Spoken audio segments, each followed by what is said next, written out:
Assalamualaikum warahmatullahi wabarakatuh.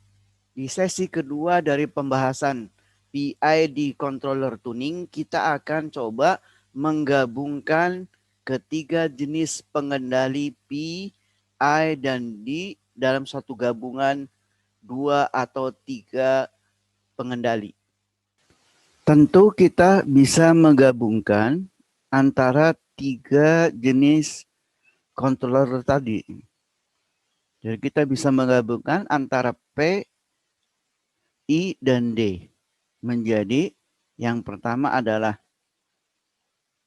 PI controller, P dan I controller. Rumusnya adalah demikian. Jadi di sini ada unsur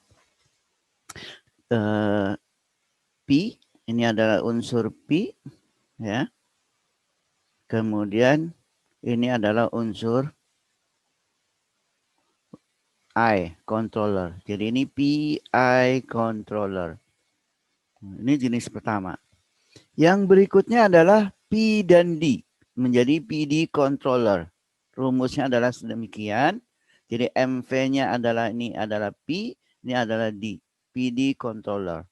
Dan yang terakhir adalah gabungan ketiganya. Jadi PID controller. Nih, jadi ketiganya bisa digabung menjadi satu controller. Nah, bagaimana kita menemukan KC, TI, TD yang menghasilkan pengendalian yang optimum? Nah, kita harus melakukan tadi yang disebut dengan PID controller tuning, dan kita bisa membandingkan tuning ini menjadi seperti ini hasil tuningnya.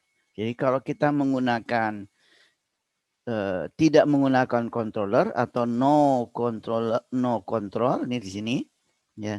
Jadi kalau no control hasilnya seperti ini, ya, tidak terkendali. Kalau kita menggunakan P, tadi kita masih mendapatkan offset. Kalau kita menggunakan PD, PI, kita offsetnya hilang. Kita menggunakan PD, masih ada offset tapi lebih kecil. Dan terakhir adalah kita menggunakan PID. Jadi sebenarnya PID controller adalah yang terbaik. Tetapi yang paling banyak digunakan di dalam industri adalah PI. Jadi cukup dengan PI. Karena ini dianggap lebih stabil. Tentu ada kekurangannya juga. Ya. Jadi ini terkait,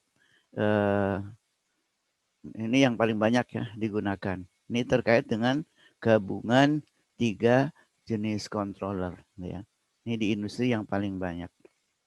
Bahkan kalau di dalam paper atau jurnal mengatakan PID controller, yang dimaksud sebagian besar adalah PI controller. Jadi ini perbandingan antara gabungan atau yang terpisah P saja atau PI, PD, PID. Oke. Ini gambar ini diambil dari buku Carlson and Richardson, Chemical Engineering, volume 3. Ya. Nah, bagaimana perbandingan kita melakukan tuning controller dengan kehidupan kita sehari-hari? Jadi, nah tentu yang pertama menjadi tujuan dari tuning controller adalah mendapatkan parameter KC, TI, TD yang menghasilkan kinerja pengendalian yang optimum. Ini kuncinya ya. Jadi kita ini yang akan kita hasilkan. Kalau kita menggunakan PI atau PD, itu laksana, ini kan hanya ada 2 parameter yang harus kita temukan, yakni KC, TI atau KC dan TD. Ya, ini 2. Ini laksana kita mentuning radio. Di dalam radio itu ada tuning. Ya, tuning itu kita biasanya dengan tuning itu kita mencari pertama gelombang. Katakanlah ini adalah KC-nya dan suara yang enak, yang pas. Nah, jadi 2 ya. Kalau kita menyetel TV, ini laksana kita menyetel PID controller. Karena apa? Kita mencari gelombang, ya. Kemudian kita mencari warna yang enak, walaupun sekarang sudah ada banyak pilihan. Jadi bagaimana kontrasnya, brightness-nya, juga suara. Jadi ada 3. Jadi dari 3 parameter yang kita setel. Ya, jadi ini gabungan ini bisa KC, ya P only berarti KC saja, atau PI berarti kita KC dan TI. Kemudian PID berarti kita harus menemukan KC, TI, TD. Nah, dari mana kita mendapatkan KC, TI, TD?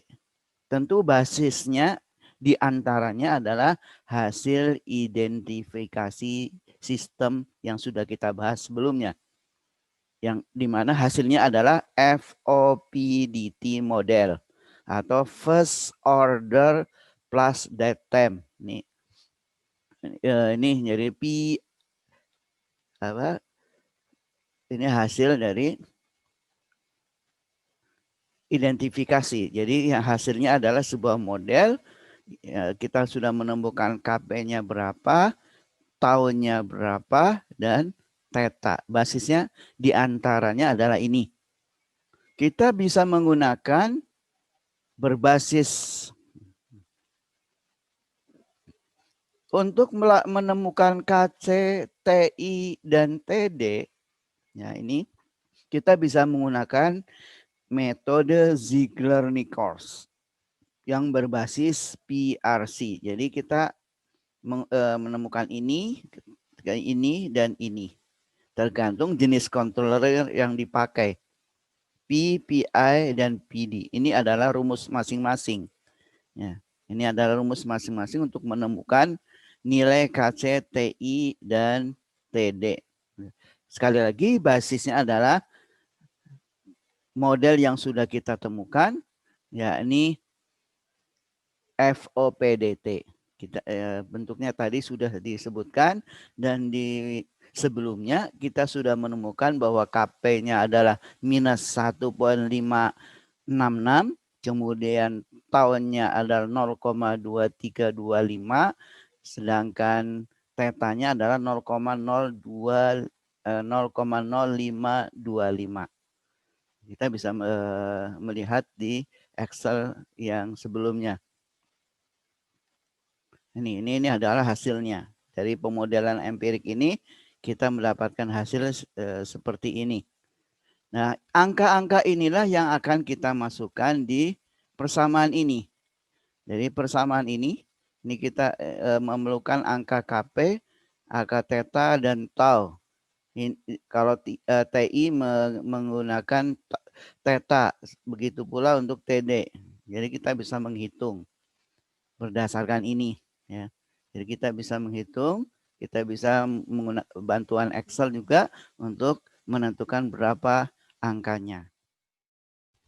Sekarang kita sudah tahu bagaimana cara menggabungkan antara 3 jenis pengendali P, I, dan D.